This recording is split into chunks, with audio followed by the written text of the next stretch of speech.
नमस्कार. हर हर महादेव. शेतकरी बांधवांनो, खरीपचा हंगामा सुरू होत आहे. सर्वांना एकच चिंता आहे की सोयाबीनचं कुठलं वाण निवडावं. पण सोयाबीनचं वाण कुठलं हे निवडण्याच्या अगोदर पावसाळा कसा आहे हा बघावा लागेल. पावसाळा बघूनच सोयाबीनचं वाण निवडावं लागेल. तर यावर्षी पावसाळा हा कमी किंवा मध्यम पट्ट्याचा पडणार आहे असं IMDनं सांगितलं आहे. IMD म्हणजे इंडियन मेट्रोलॉजिकल डिपार्टमेंट.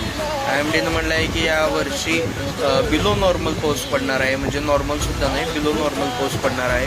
आता बिलो नॉर्मल पाऊस पडणार आहे म्हटल्यानंतर ज्या वाहनांना जास्त पाणी लागतं किंवा जास्त पाऊस लागतं असे वाहन न निवडता जे वाहन कमी पावसामध्ये कमी पाण्यावर येतात आणि जे लवकर येतात असे वाहन निवडणं गरजेचं आहे.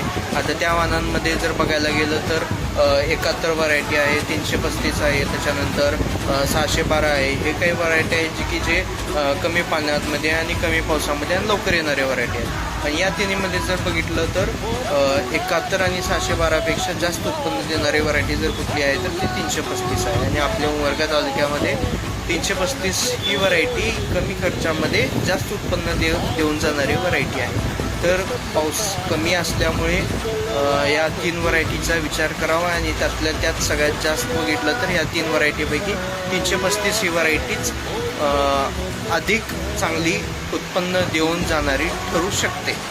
धन्यवाद.